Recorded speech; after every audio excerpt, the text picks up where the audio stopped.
chiều chế xài nửa đó chiều chế đang chăn xài nửa đó nên mà chống bọn nó cứ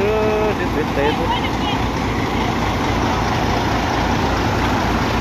này mua là đã tổ sâu là chế đó cứ đòn xe đó là chỗ là chế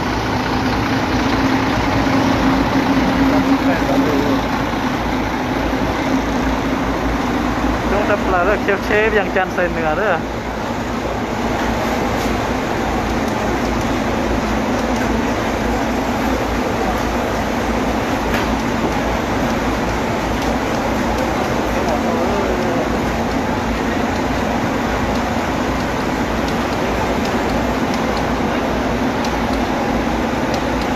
chân chạy cá mó đi rồi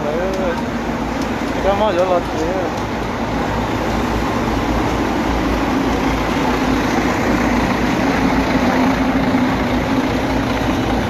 bây giờ tay có đồng tay có chống rồi chết thực tế nữa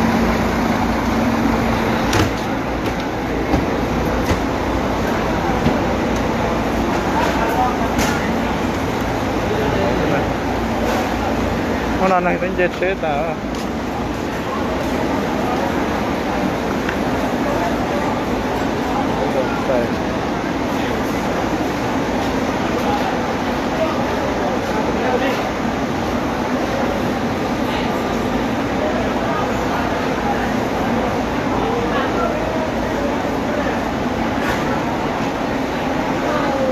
không thể chia nữa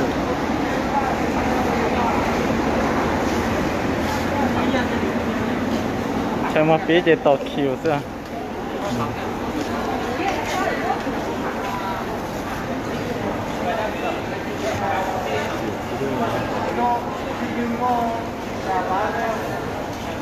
giống hẳn đó nó nè sẽ giờ tàu chạy đi nè tàu nhẹ cơ tới chỉ mình sai tật tới đồn xe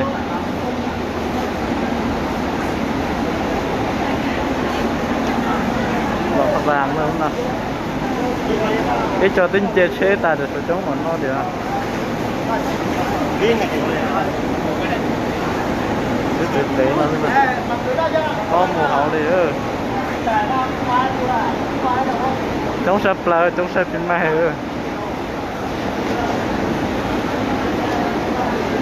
tôi còn nói chơi cho tính chơi chế ta xuống tàu chứ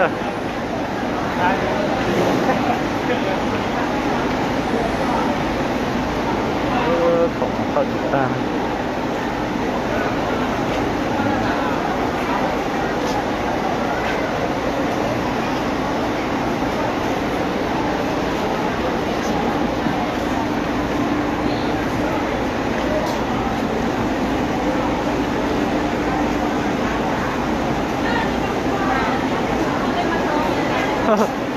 chết tua đi ơi chết tua đi mà tao mà con trâu sẽ có chín măng đi giống bọn nó chứ mà cá mó trên chơi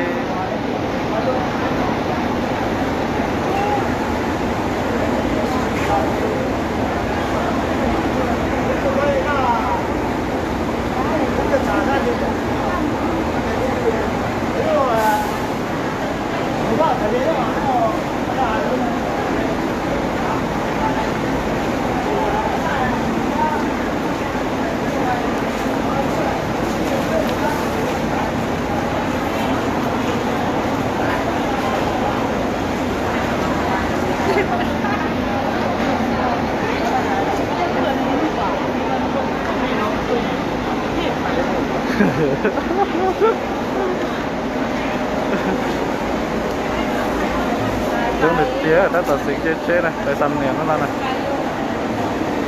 Ngon luôn.